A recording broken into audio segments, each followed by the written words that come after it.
sabe? Às vezes eu acho que eu vim ao mundo pra me virar sozinha. Às vezes eu tenho essa sensação de que eu vim me virar sozinha no mundo, sem ninguém. E isso é uma sensação muito ruim, porque eu sei que eu tô errado em pensar assim, mas é só um desabafo, e eu acho que muita gente se sente assim também. Às vezes eu penso que não tem uma pessoa no mundo que seria a minha pessoa, sabe? Seria a pessoa que estaria comigo, que fosse minha companheira, que compartilhasse dos mesmos sonhos que os meus, dos mesmos valores que os meus, sabe? Que se dispôsse a pelo menos ter uma vida. Ela aprendeu a sorrir em fotos sozinha. Aprendeu a dizer "tô bem" sem ninguém perguntar 2 vezes. Aprendeu a comemorar conquista com a própria voz ecoando no apartamento. E ninguém nunca chamou isso de solidão. Chamaram de independência. Vocês ficam aí com essa viadagem de vocês, de que eu só quero homem se for bonito. Minha filha, não adianta nada o cara ser bonito por fora e podre por dentro. Porque beleza de homem é igual a beleza de pavão. Não serve pra nada, entendeu? E outra, não adianta nada o cara ser bonito e ser um preguiçoso, um gigolô. O cara tem que ser trabalhador, provedor, protetor. Bonito é a última coisa. Homem bonito é luxo e nós não tá podendo luxar não, viu? Sem contar que os homens bonitos de hoje em dia estão tudo gostando da mesma fruta que a gente. É por isso que os feios estão aí, ó. Tudo pegando as mulheres bonitas e gostosas. Viu? Falo mesmo. E outra, pra fechar com chave de ouro. Uma giromba grande salva um homem feio, mas a giromba pequena jamais salvará um homem bonito. Então é isso, viu? Sem contar que os feios tem muito mais pegada do que os bonitos. Uhul! Viva os feios! Por isso que a mulher bonita, tudo só pega homem feio. Pode reparar. Só mulher bonita, parceiro. Você é feio. Aceite, acabou. Nas últimas 2 décadas, os aplicativos de relacionamento multiplicaram as opções e, paradoxalmente, multiplicaram também a sensação de descarte. Quando existem infinitas possibilidades, cada pessoa vira só mais uma aba aberta. Isso não é culpa de quem usa, é consequência de como o sistema foi desenhado. Mais escolha nunca significou mais conexão. Gente, eu tava conversando com um amigo meu sobre a solidão de ser solteira, né? Tipo, vai muito além, gente, do estar sozinha e você se sentir bem com a sua companhia. Vai muito além porque eu que tô numa fase que a maioria, tipo, gente, 90% das minhas amigas namoram, são casadas e tudo mais. Cara, é muito difícil, tipo assim, e eu tô vendo que cada vez mais o meu movimento é de me afastar dessas pessoas, dessas minhas amigas, que são as minhas melhores amigas. Simplesmente isso. Porque eu não me sinto bem. Tipo assim, eu não tô bem também numa questão de...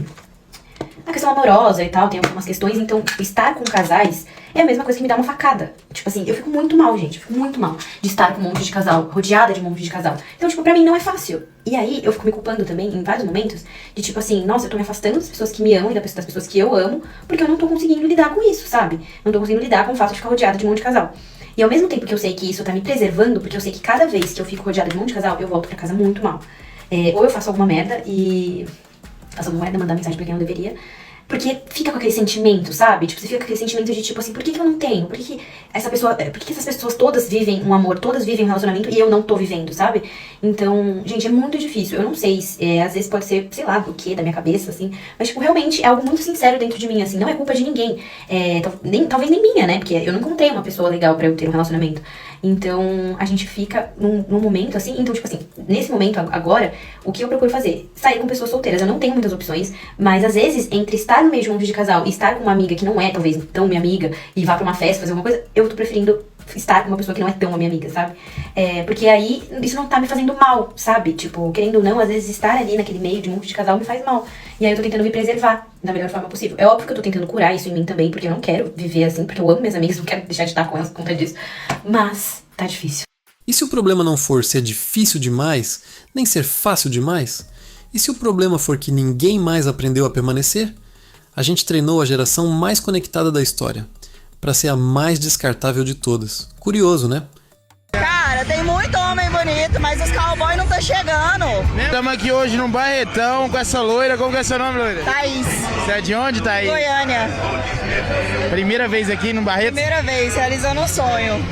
O que você tá achando aí nesse primeiro dia? Tô perfeito, tudo perfeito. Tô vivendo isso aqui intensamente. Tá quantos dias aí?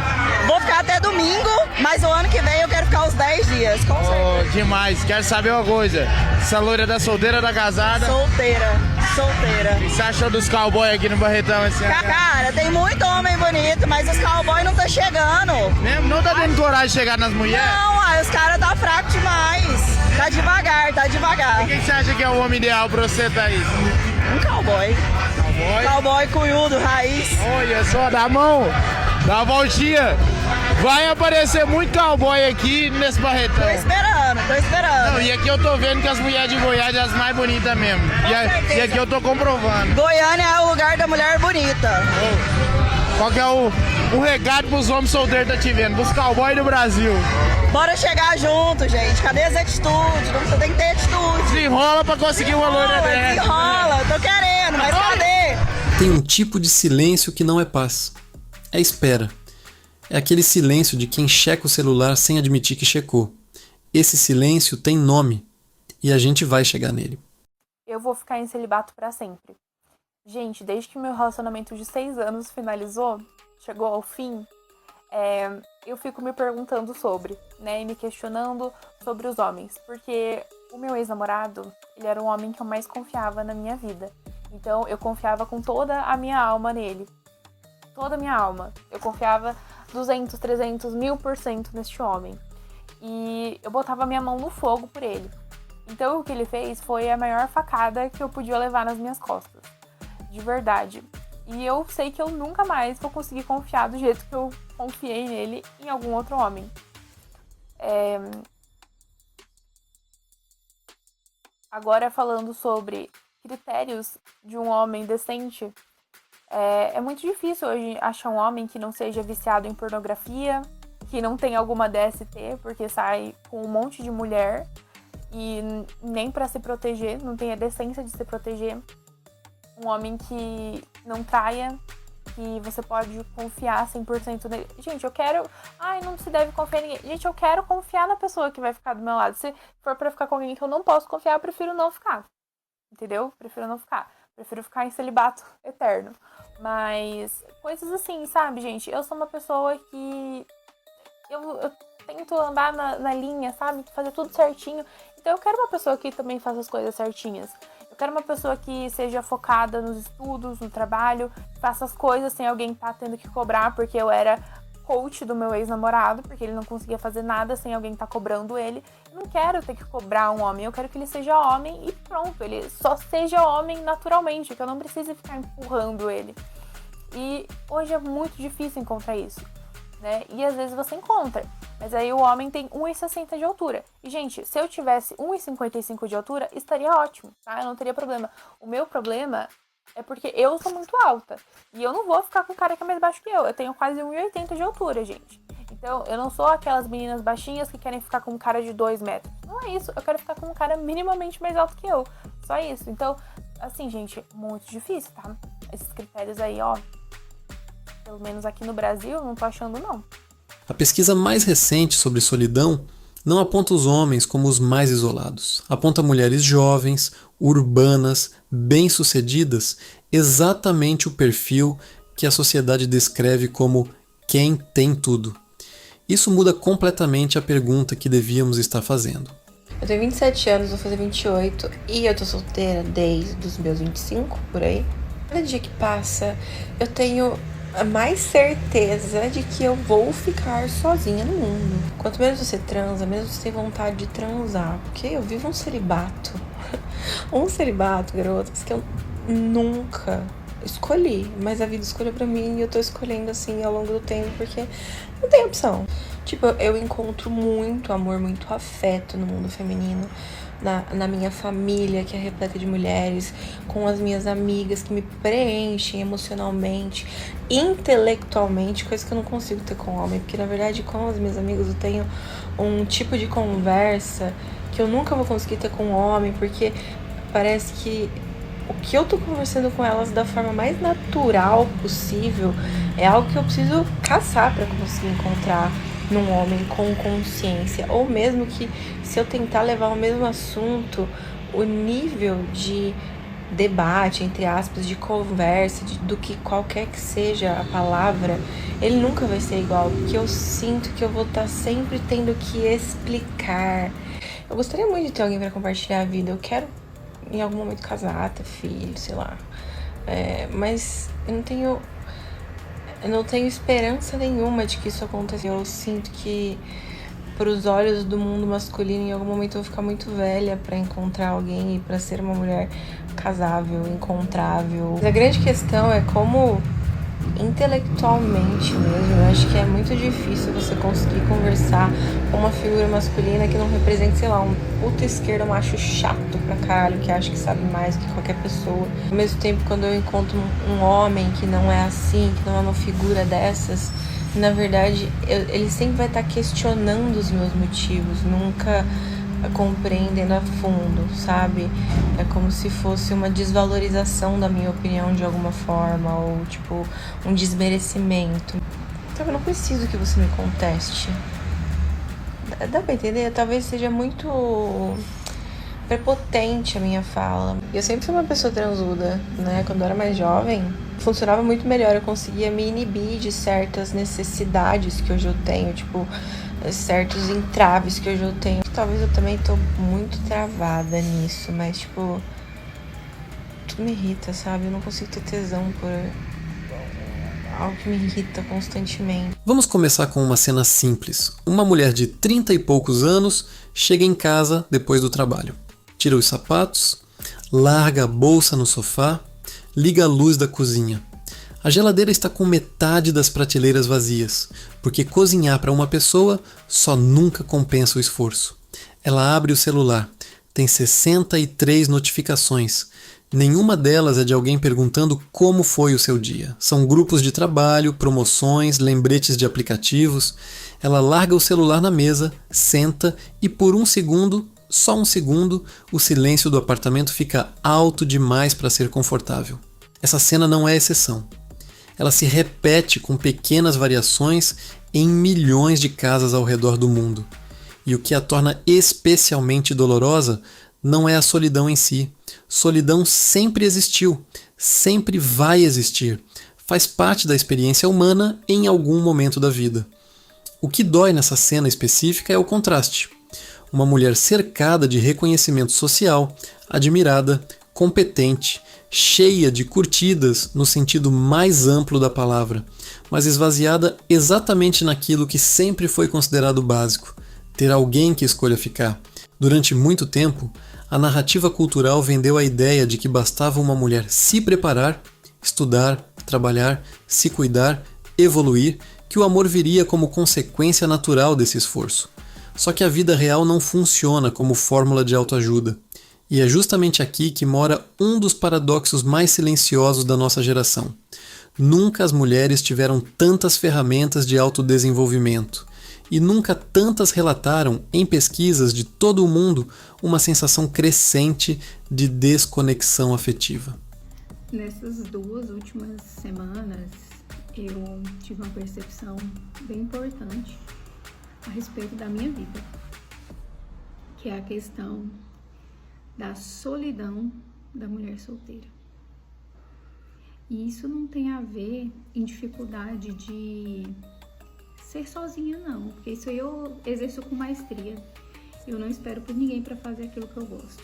Consigo fazer sozinha e me sentir bem e me divertir. Faço tudo sozinha, absolutamente tudo. Só que aí chega um ponto que a solidão bate. Por quê? Porque a gente vive uma eterna exclusão social. Eterna exclusão social.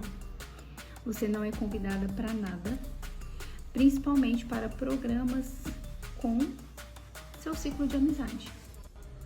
Mais um adendo é que todas as minhas amigas são casadas ou namoram. Então, eu tenho muita ciência que alguns programas não me cabem, né?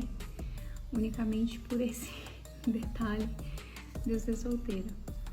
E aí eu tenho evitado, tenho me afastado das minhas amizades por causa disso. Porque eu não tô conseguindo lidar, né? Não em ver a felicidade do outro, não. Mas sim me questionar por que as pessoas, todo mundo vive isso e eu não?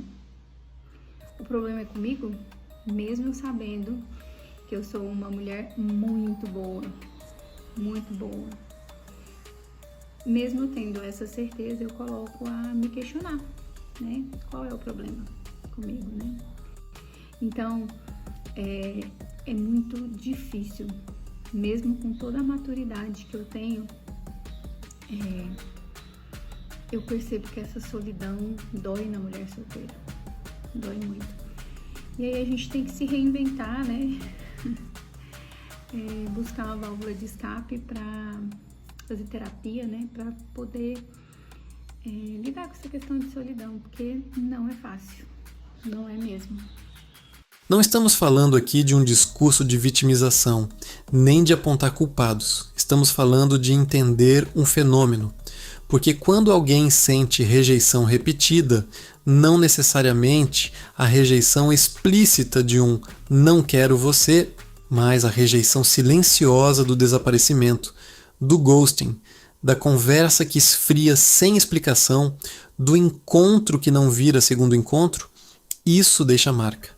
E a marca não é visível numa foto de perfil sorridente. Ela mora em outro lugar. Mora na forma como a pessoa começa a se proteger antecipadamente, criando muros antes mesmo de alguém tentar se aproximar. Pense por um instante em como mudou o processo de conhecer alguém nas últimas 2 décadas. Antigamente, conhecer uma pessoa exigia proximidade física, tempo, repetição de encontros, esforço de aparecer. Hoje, conhecer alguém pode significar deslizar o dedo para a direita, trocar 3 mensagens e sumir sem nunca mais dar satisfação. Esse formato criou uma cultura de descarte emocional em escala industrial. E dentro dessa cultura, quem mais sente o peso da rejeição repetida, segundo estudos recentes de psicologia social, tende a ser justamente quem mais se dedica a estar presente. Mulheres que respondem rápido, que se abrem emocionalmente, que investem tempo genuíno numa conversa e recebem em troca o silêncio de alguém que já seguiu para a próxima aba aberta. Isso não significa de forma alguma que os homens sejam vilões dessa história. Seria simplista e injusto reduzir um fenômeno cultural complexo a um lado culpa o outro. A verdade é mais desconfortável e mais interessante. Todo mundo está tentando se conectar dentro de um sistema que foi desenhado, ainda que sem intenção deliberada, para recompensar a superficialidade e punir a permanência. Os aplicativos de relacionamento, por exemplo, lucram com engajamento contínuo. E engajamento contínuo é exatamente o oposto de encontrar alguém e parar de usar o aplicativo. Existe um incentivo estrutural, quase invisível, para que ninguém se sinta plenamente satisfeito, porque a satisfação plena tira o usuário da plataforma. Some a isso outra camada. As redes sociais criaram uma vitrine permanente de comparação. Uma mulher que se sente rejeitada num relacionamento ainda assim, precisa no dia seguinte postar uma foto sorrindo, porque a vida também é performance agora.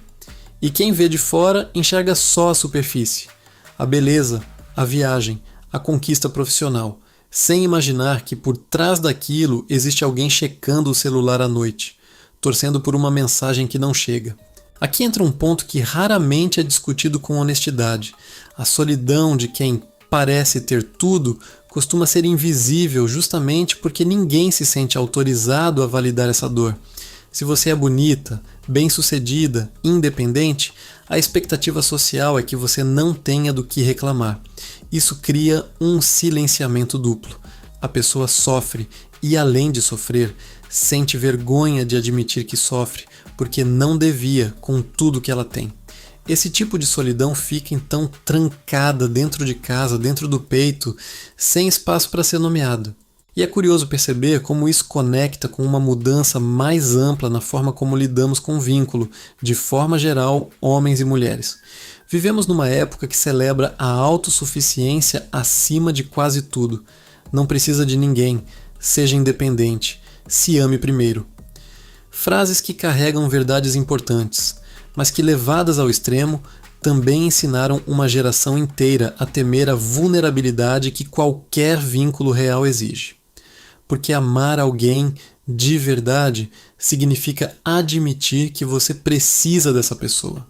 E precisar virou culturalmente quase um tabu, uma fraqueza a ser evitada a todo custo. Talvez por isso, tantas pessoas, e aqui falamos especialmente das mulheres que carregam esse peso de forma mais silenciosa, aprenderam a se blindar antes mesmo de dar chance ao vínculo. Não porque não queiram amor, mas porque já se decepcionaram tantas vezes com o padrão de conexão intensa seguida de sumiço repentino, que a blindagem virou mecanismo de sobrevivência emocional.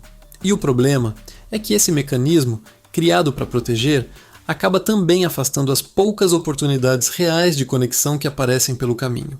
Imagine duas pessoas se conhecendo hoje. Ambas carregam essa mesma cicatriz invisível, o medo de investir emocionalmente e ser descartado. Ambas, sem perceber, começam a manter distância segura, a não se abrir completamente, a testar o outro antes de confiar. O resultado é previsível. Duas pessoas que talvez pudessem construir algo real, se afastando uma da outra por excesso de proteção, não por falta de interesse genuíno. É quase uma tragédia silenciosa que se repete todos os dias, em milhares de conversas de aplicativo que esfriam antes mesmo de virar algo. E onde entra a rejeição especificamente na vida das mulheres nesse cenário? Ela aparece de formas sutis, que muitas vezes nem são reconhecidas como rejeição pela própria sociedade. É a mensagem que não é respondida. É o date que parecia ótimo e nunca mais teve continuidade, sem explicação nenhuma. É o vamos ficar de boa sem rótulo, que na prática significa eu quero seu tempo, mas não quero o compromisso de te escolher publicamente. É a experiência repetida de investir energia emocional genuína e receber em troca indisponibilidade disfarçada de liberdade. Com o tempo, essas pequenas rejeições se acumulam como camadas de sedimento. Cada uma parece pequena isoladamente. Não é nada demais, é só um match que não deu certo. Mas juntas, ao longo dos anos, formam uma crença profunda. Talvez eu não seja escolhível o suficiente para alguém ficar. E essa crença, uma vez instalada, começa a se manifestar em comportamentos que reforçam ainda mais o isolamento. Menos abertura, mais desconfiança, expectativas cada vez mais baixas sobre o que é possível em termos de vínculo. É importante fazer uma pausa aqui e dizer com clareza, isso não é fraqueza. Isso é resposta humana natural a um padrão repetido de decepção. O cérebro humano é uma máquina de prever o futuro com base no passado.